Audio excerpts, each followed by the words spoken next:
So I love the Arch installation process. It encourages one to learn more about Linux even before the installation is complete.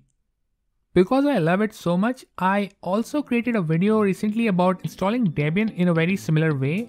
And given that I've moved to Void now, I thought why not do another such video for Void. So let's have some action.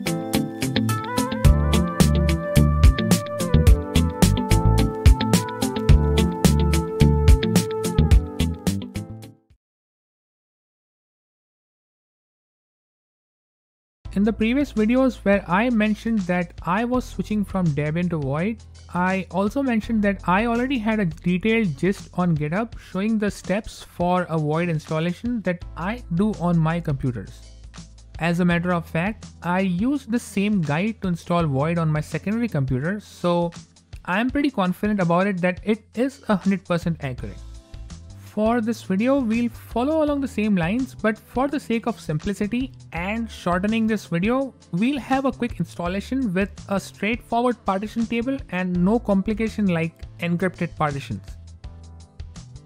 Just like the last time, we won't have a windowing system and almost no other software package that isn't really necessary to boot a Void system. I received a lot of questions on my video on installing Debian using dbootstrap for why one would do that when they have other simpler options to do it in a far easier manner. I guess the same question applies to this video as well, because even Void provides a simpler way to install. My answer to the question still remains the same, which is to be able to have more control over the installation and most importantly have fun. There's also one more thing to note, that Void provides two methods of installing it through chroot. One is named the xbps method, which is pretty similar to the way we install Arch and is the one we'll follow in this video. The other method involves downloading compiled tarballs, but that's not what we'll do today. Exactly like the last time, we'll skip all the regular and boring stuff, quickly create a new virtual machine in Virt Manager, choose the Void ISO to boot into, select EFI as the boot firmware and skip right to the point where the boot is complete.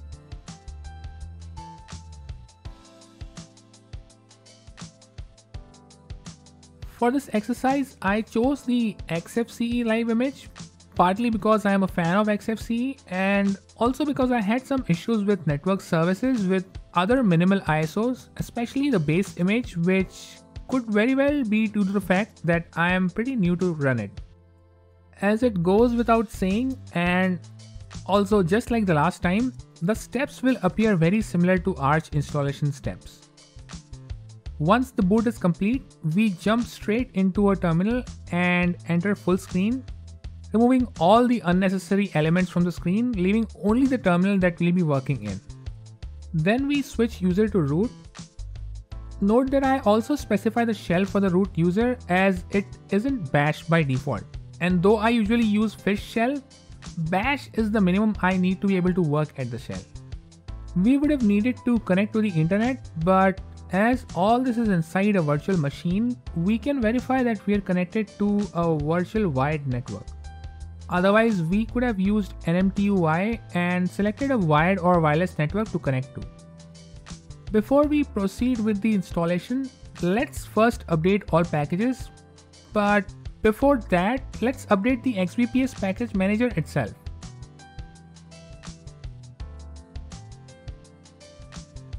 Once XBPS is up to date, let's update all packages on the live system.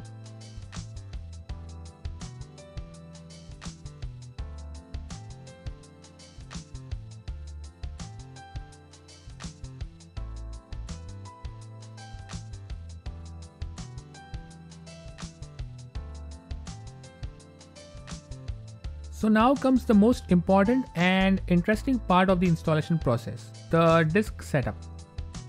As it goes without saying, my usual setup has a slightly complex drive partition map where I use BTRFS subvolumes for various mount points. But for the sake of simplicity, let's just take a boot, a swap, and an ext4 root partition for this exercise. If you want to see my setup, you can always head on to the gist I have linked in the description. Furthermore, you may also suggest improvements and I'll be happy to learn from you. So getting back to the installation, we can use cfdisk to create a new GPD partition, and then we create a new partition of size 512 MBs and set it as EFI. Then we create another partition with a size of 2 GBs and select Linux swap. Then we choose the leftover space for a regular Linux file system. Finally, let's make sure we write the changes to the disk before proceeding. Now we also have to format the partitions, which is exactly what we'll do next. We start with formatting the EFI partition as FAT32.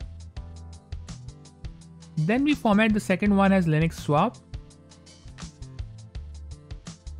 And then finally the last one as an ext4 for Linux root. Now that we have all the partitions created and formatted, let's mount them so that we can install Void. Let's mount the root partition first. Then we create a directory for boot EFI.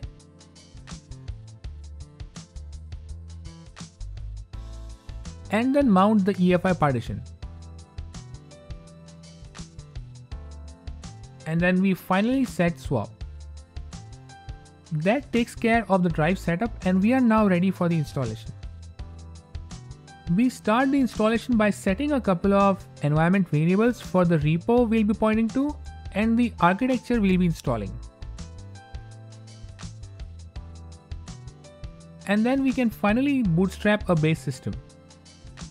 A point to note here is that we are only installing the packages that we absolutely need. As usual, I am including NeoFAT just to be able to have a report after the installation is complete. Before we root into the installed base system, we need to perform a few things. We bind a few virtual file systems, which is sys, dev and proc. And then we copy the DNS configuration to the new system. Let's now root into the new system and start our session with bash. This command is pretty similar to how we usually root into an Arch system using arch chroot, and once executed, the next commands we'll type will be run in the new Void system. To set the time zone for the new system, we simply create a symlink for the appropriate location for our region. For my case, I'm selecting Chicago.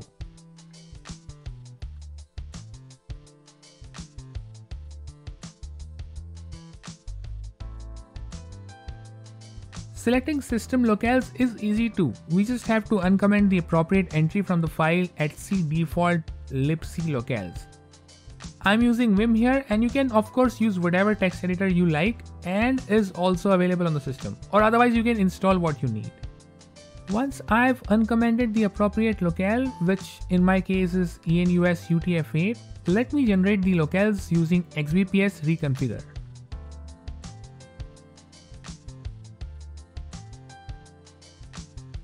Now it's time to set the hostname of the system.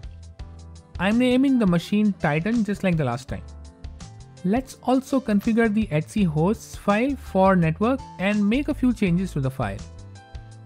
I'll again quickly get this done using Vim. Now before we add users to the system, let's first set a password for the root user. And once we're done with that, let's add Garrus to the system as a regular user. So Garrus, just like Miranda in the last video, has a home folder of his own. His full name is Garrus Vakarian and his default shell is bash. Let's also assign him a password.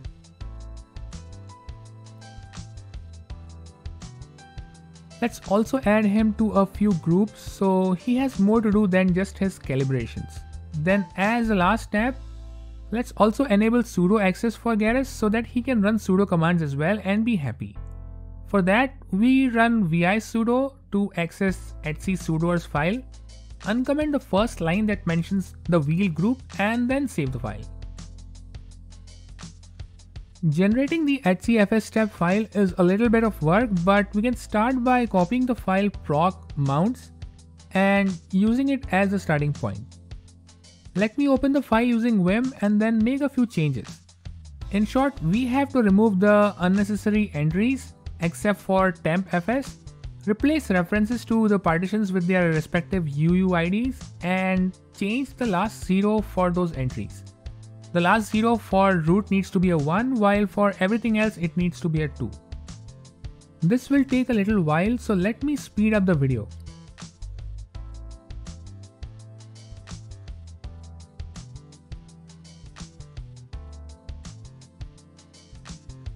Once we have all the partitions, we still have to mention swap. When done, we can save the file and quit. As we're not doing anything complicated here, setting up the bootloader is also going to be very simple. Choosing grub as the bootloader, all that we need to do is to run a grub install.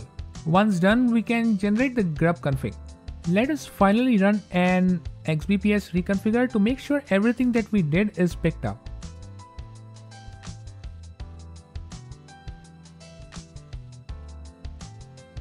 That takes care of everything, and we can now safely leave the newly installed system.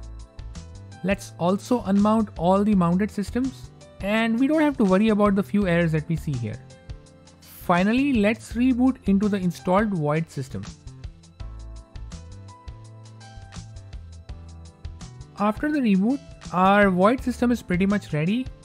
We can log in as Garrus and finally enjoy that moment of glory that we've been waiting for by running NeoFetch. Actually, the setup isn't complete yet. We still have to activate a few services, without which the system might not be usable. We definitely need to start the DHCP-CD service so that the machine is able to connect to the internet. And then we can set up and start services for CAD.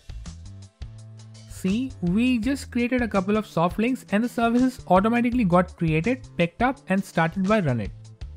So when I run a ping, we see that we're connected to the internet. So what we just created is a minimal system on which you can build your daily driver. You might need a windowing system, a graphical environment, and useful software packages that you use daily according to your own personal workflow. I leave all that fun stuff to you.